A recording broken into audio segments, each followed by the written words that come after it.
congratulations on your 30th anniversary. Thank you. It's an awesome achievement. I'm like thrilled, but also bewildered that I've been fooling them this long. But it's awesome, man. It's been the job of a lifetime. Yeah. What can you preview for us about the special episode coming? It is, yeah, it's sort of a walk down memory lane, if you will, of the sort of beginning and problems of the Nick Sharon love story. The issues they had obviously with each other, with Nick's family not being super accepting, all the Nick, Phyllis, Sharon triangle, just sort of the ups and downs of all of it. And it happens because Faith comes home and is having some relationship issues of her own, and sort of gets into Nick and Sharon just trying to help her understand how love works and how it's not always easy and the ups and downs. And so it just sort of touches on a lot of the milestones of their relationship. Nice. Will we get some flashbacks to that to 30 years ago? Some of that. You're going to get some incredible flashbacks. I think the fans really like those. If for nothing else than just to see the awesome hairstyles Right. of old. Yeah, but it's they picked some really, really awesome flashbacks, and I think the fans will really enjoy it.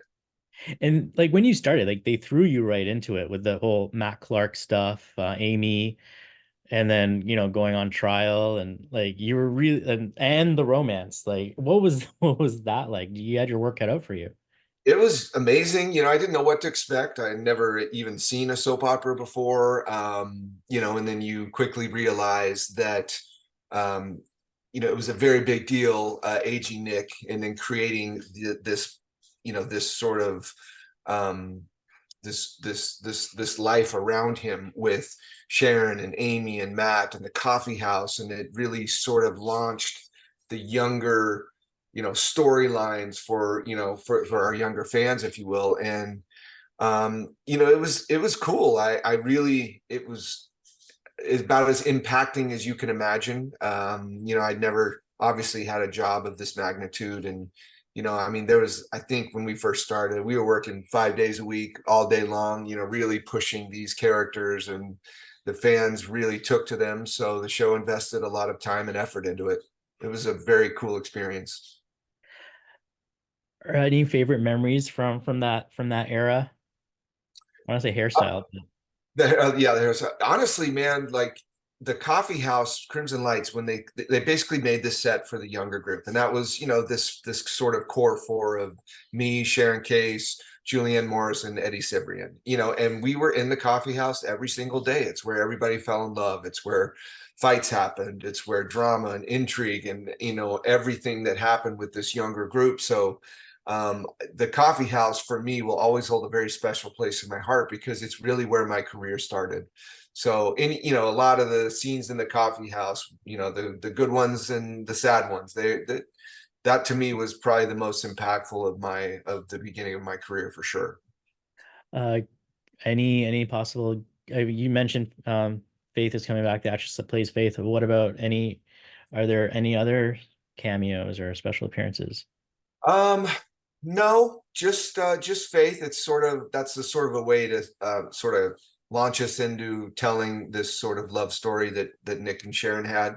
So yeah, there's not a ton of the whole show is about Nick, Sharon, Faith, Mariah, and Tessa. It's just the five of them sitting in a living room,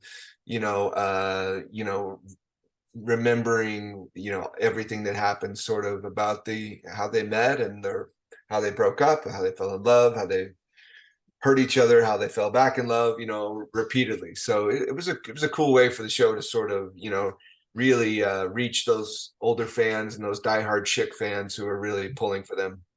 Well, as a younger fan who grew up watching it, and Schick was like, the next Victor and Nikki, that's how I feel like Bill Bell was positioning them. Is there any hope for the Schick fans? Oh, there's always hope. I mean, Nick and Sharon will always be in each other's lives. There will never be another Victor and Nikki. They're their love story is one in a million. You know, Nick and Sharon do have an incredible, you know, journey that they've been on. But I don't know. I mean, I don't think anyone could ever hold a candle to what Nikki and Victor have. You know, they're icons and soap legends, and what they've been through is sort of unmatched. And you know, Nick and Sharon, while amazing, I mean, Nick also has Phyllis, which is also a massive, you know, relationship in his life. And I don't know if Victor and Nikki have that other than themselves. So, you know, I think the Nick Sharon component really requires the triangle portion of Phyllis in order to fulfill its story, where Nikki and Victor are just them and this incredible force. And you know, the way the show told their story is very different than Nick and Sharon. So you know, I don't think anybody will ever come close to matching what Victor and Nikki have. All right. Well, Sharon, Nick, and Phyllis are all single now. So Yeah, I mean, it's, you know, I still think it's the greatest triangle the show's ever told and invested in. And I love the completely different dynamic that Nick and Sharon have and Nick and Phyllis have. You know, the show can never go wrong by telling a story with either of them. So it's been awesome to be a part of. I couldn't be more proud that the show, you know, trusted me to be a part of this very important triangle in the show's history. and social media was still, I guess it wasn't as big as it is now. What do you think the reaction would have been to that Nick and Phyllis scene when they came home from Michael and Lauren's wedding? I think that was their wedding, right? And they just went for it. Yeah, it was, you know, the thing that was amazing about it was nobody really expected it. You know, the romance that, you know, to me is every bit as important as Nick and Sharon came out of this very horrible thing that happened to Nick and Sharon. You know, Phyllis literally, it's not an exaggeration, saved Nick's life. He was careening down a dark path. He was having a lot of problems. And there was something about Phyllis that really pulled him out of this, you know, dark place that he was in. So I think she will always hold a very special place in his heart, despite the fact that the reason they got together was due to this, you know, horrible thing that happened. But just because it came from a dark place, it doesn't make it any less beautiful. I think Nick and Phyllis have an incredible relationship, and it's very different than what Nick and Sharon have. Nick and Sharon are like Romeo and Juliet, this young love that everybody's rooting for and that, you know, nobody wanted to have in the beginning except these two people. Whereas Nick and Phyllis, it just, I don't know, they get each other, you know, they make each other laugh. They, you know, they have an incredibly hot relationship, but they love each other. So they're two different things. I love having both of them because it gives me as an actor, which is all you want in life, a lot of things to play. So it's fun. Out of the 30 years, are there any storylines or, like, you know, moments, stunts, back when you guys used to do more stunts, anything that stand out for you as favorites? You know, the very first fight that Nick and Matt had in the coffee house is without question, at the risk of sounding you know, it's the best fight we've ever had, we've ever seen. You had two alpha males who are highly athletic go in there, and we literally tore that place apart. There was no real regard for our bodies because we just decided, we're like, listen, this is going to look as good as as it possibly can. And neither one of us left there unscathed. I mean, we beat the hell out of each other, and it was fun. So that was a really cool, that was a cool one. I also love the fight with that, are the ones I had with Shark in the prison, where he Yeah. just beat the shit out of me. Like, it was cool, man. I mean, that prison stuff is still, other than the triangle and Cassie's death, probably the um most rewarding storyline I've ever told, because, you know, David Freilich, Shark, who played it, was freaking scary as hell, Yeah. and couldn't be a bigger sweetheart off camera. But man, when it was on, dude, he was terrifying. And so, you know, to be able to play in prison and be afraid every day, like, you had to break down any sort of macho things that you had. This was a young kid who was thrown in prison and at all times he was terrified.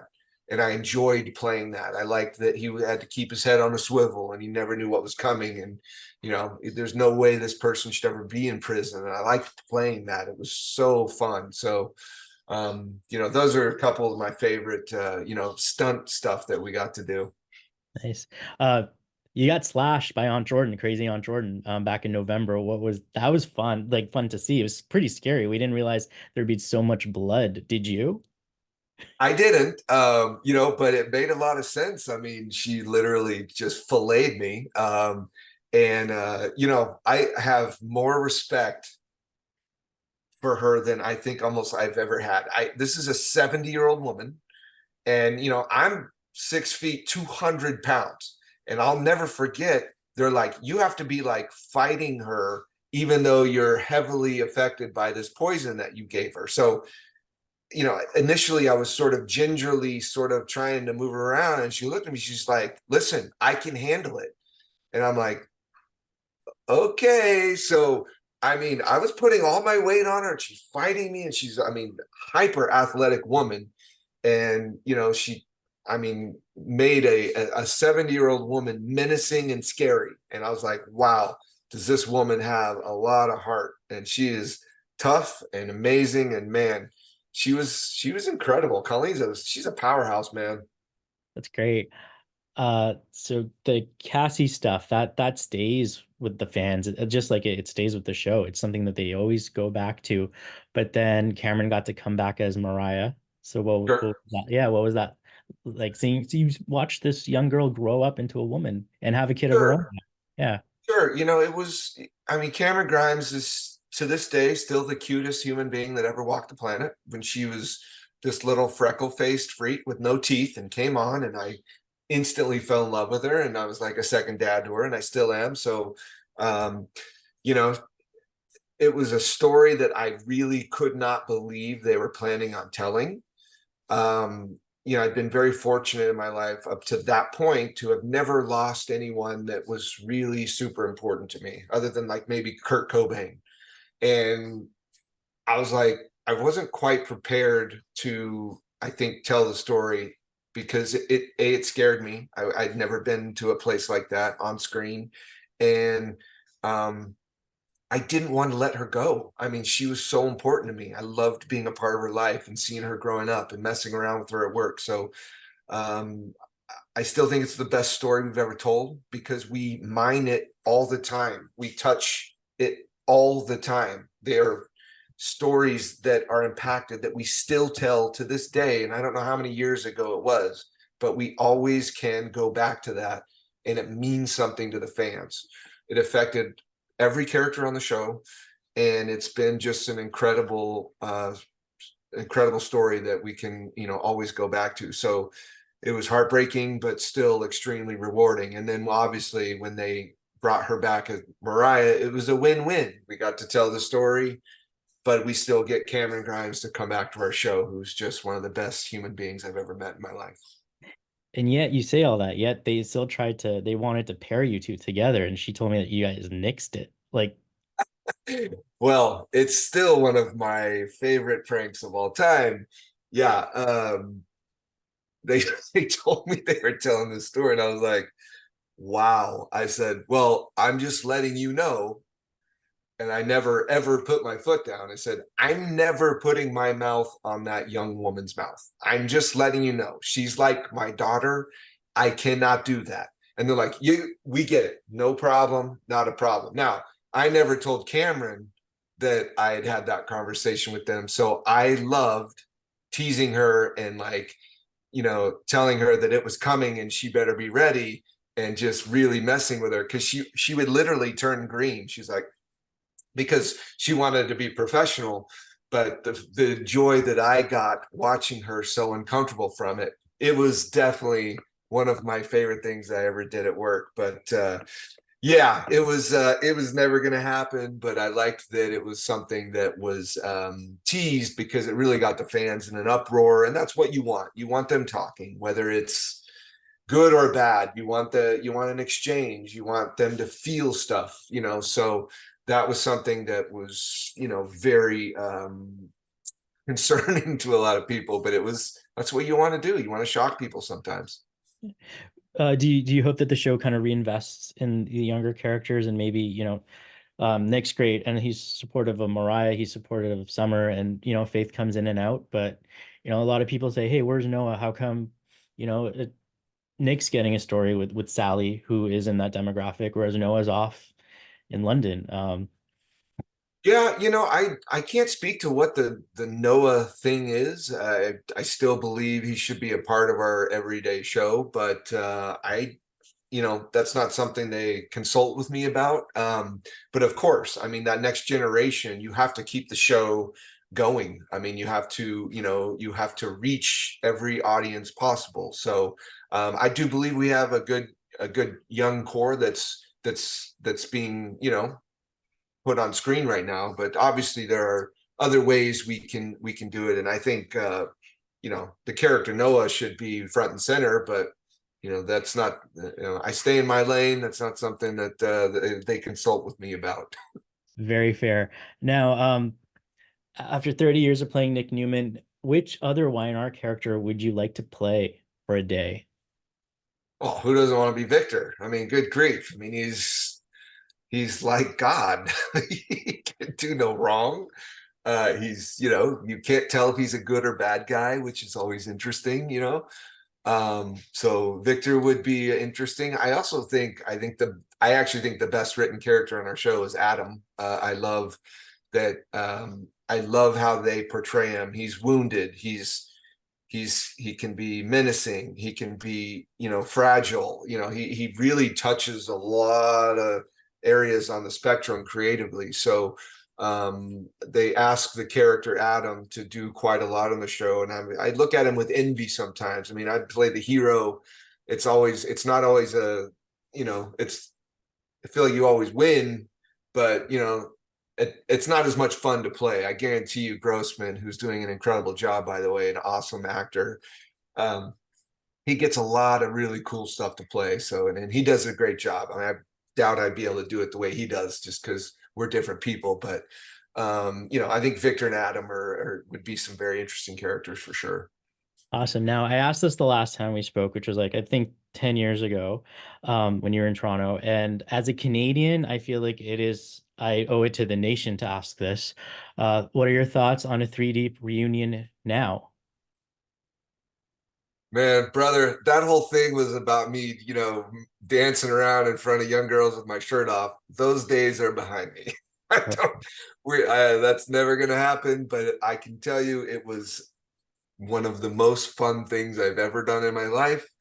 I sure wish I could write a book about some of our stories and highlights and lowlights, but a time that I was always look fondly on, who didn't want to be like a pop star for a little bit. And it was fun, man. The people of Canada are so kind and generous and supportive. And I will always look back on those times with a tremendous smile on my face and with deep gratitude, because the Canadians really welcomed us, and it was super fun, man. Awesome experience. But unfortunately, it will never happen.